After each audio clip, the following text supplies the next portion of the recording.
Hi friends, welcome to Surya's kitchen. இன்றைக்கி இந்த வீடியோவில் அரிசி ஊற வச்சு மாவு அரைக்காமல் ரொம்ப ஈஸியாக உடனடியாக ஒரு 15 நிமிஷத்தில் நல்லா மொறுன்னு சூப்பரான சுவையில் முறுக்கு எப்படி செய்கிறதுன்னு தாங்க பார்க்க போகிறோம். ரொம்ப ஈஸியாக இருக்கும். நம்ம கடையில் வாங்குகிற அரிசி மாவை வச்சு தான் இன்றைக்கி இந்த முறுக்கு செய்ய போகிறோம். ஸோ வாங்க எப்படி செய்கிறதுன்னு பார்க்கலாம். இப்போ அதை செய்கிறதுக்கு ஒரு பாத்திரத்தில் 1/4 லிட்டர் அளவுடைய கப்பில் 2 கப் அளவுக்கு அரிசி மாவு எடுத்துக்கலாம். இது கடையில் வாங்கின அரிசி மாவு. நீங்கள் கொழுக்கட்டை மாவு இல்லை வீட்டில் அரைச்ச பச்சரிசி மாவு எது வேணாலும் எடுத்துக்கலாம். வீட்டில் அரைச்ச மாவு எடுக்கிறீங்கன்னா லைட்டாக ஒரு தடவை வறுத்துட்டு அதுக்கப்புறமா எடுத்துக்கோங்க. இப்போ இந்த மாவை நல்லா இந்த மாதிரி மாவு ஜல்லடையில் கொட்டி நல்லா சலிச்சுக்கோங்க. 1-2 குருணை இருந்தால் கூட உங்களுக்கு நம்ம எண்ணெயில் முறுக்கு சுடும்போது வெடிக்கும். அதனால் நல்லா சலிச்சு எடுக்கணும். ஸோ இந்த மாதிரி மாவை நல்லா சலிச்சதுக்கப்புறமா இப்போ இது ஒரு ஓரமாக இருக்கட்டும். இப்போ நம்ம ஸ்டவ்வை பற்ற வச்சு ஒரு பேன் வச்சுக்கலாம். இதில் 1/2 கப் அளவுக்கு உளுந்தம்பருப்பு சேர்த்துக்கலாம்.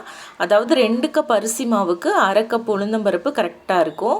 சேர்த்துட்டு லைட்டாக வறுத்துக்கோங்க. லைட்டாக சூடு ஏறினா போதும், ரொம்ப நிறம் மாறுற அளவுக்கு வறுக்க தேவையில்லை. உளுந்தம்பருப்பு நல்லா சூடு ஏறினதும் ஸ்டவ்வை ஆஃப் பண்ணிடுங்க. ஸ்டவ்வை ஆஃப் பண்ணிவிட்டு இப்போ இது கூட 1/4 கப் அளவுக்கு பொட்டுக்கடலை சேர்த்துக்கலாம். பொட்டுக்கடலை சேர்க்குறதுனால முறுக்கு நல்லா மொறுன்னு இருக்கும், அதே மாதிரி நல்லா சுவையாகவும் இருக்கும். இப்போ பொட்டுக்கடலை சேர்த்து லைட்டாக கலந்து விட்டுக்கலாம் அந்த சூட்லேயே. இப்போ இதை அப்படியே ஒரு பிளேட்டில் கொட்டிடலாம். நல்லா ஆறட்டும்.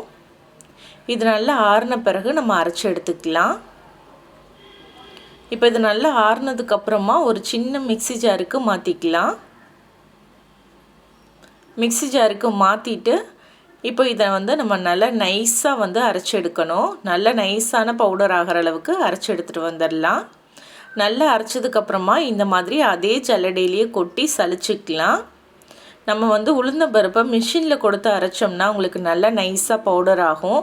ஸோ நம்ம வீட்டிலையே கொஞ்சமாக செய்கிறதுனால மிக்சியில் அரைக்கும்போது இந்த மாதிரி கொஞ்சம் குருணை இருக்கும். ஸோ இது நீங்கள் மறுபடியும் அரைச்சி சலிக்கிறதா இருந்தால் சலிச்சிக்கலாம். இல்லைன்னா நீங்கள் இட்லிக்கெலாம் மாவு அரைக்கும்போது அதை சேர்த்து அரைச்சிக்கோங்க.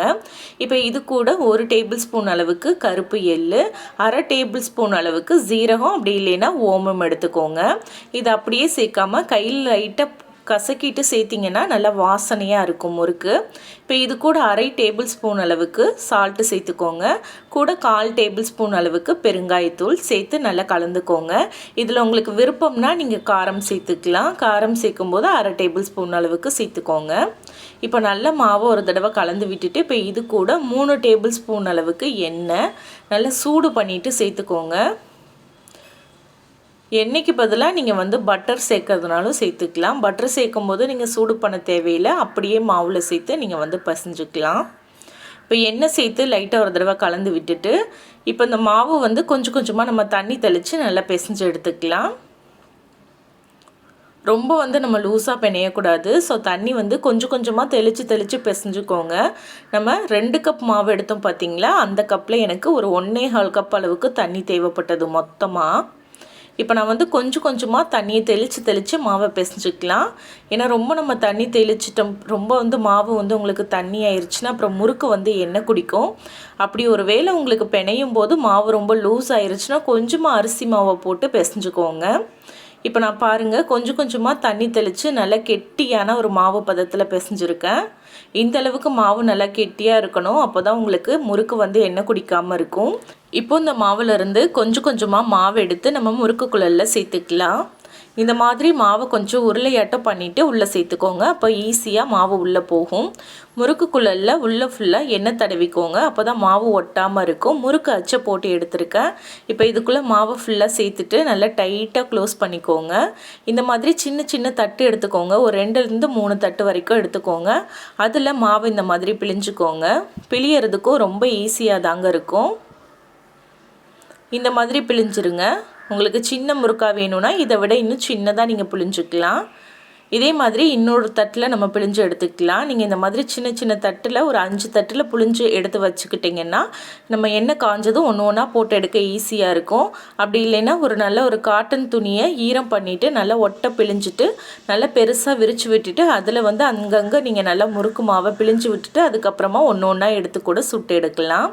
இப்போ இந்த மாதிரி நம்ம பிழிஞ்சதுக்கப்புறமா முறுக்கு சுட்டு எடுத்துடலாம். அதுக்கு ஒரு பேனில் தேவையான அளவுக்கு எண்ணெயை சூடு பண்ணிக்கோங்க.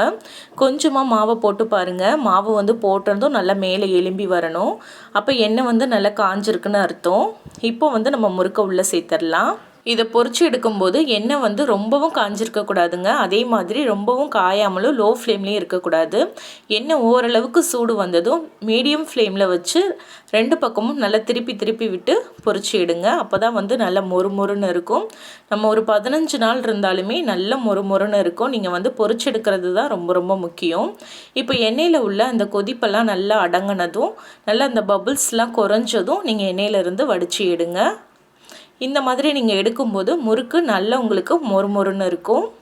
இப்போ அவ்வளோதாங்க.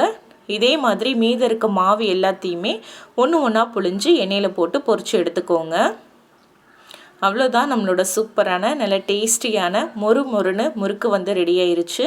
இது நல்லா சூடு ஆறுனதுக்கப்புறமா ஒரு ஏர்டைட்டான பாக்ஸில் போட்டு ஸ்டோர் பண்ணி வைங்க. 15 நாள் ஆனாலுமே நல்ல மொறுமொறுன்னு இருக்கும். இன்ஸ்டண்ட்டாக ஒரு 15 நிமிஷத்தில் சூப்பராக நம்ம முறுக்கு வந்து ரெடி பண்ணிட்டோம். எவ்வளோ நல்லா மொறுமொறுன்னு இருக்குது பாருங்கள். ஸோ கண்டிப்பாக இதே அளவுகளை சேர்த்து செஞ்சு பாருங்கள். செஞ்சு பார்த்துட்டு எப்படி வந்ததுன்னு மறக்காமல் கமெண்ட்டில் சொல்லுங்கள்.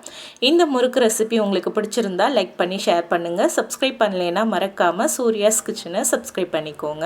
தேங்க்யூ.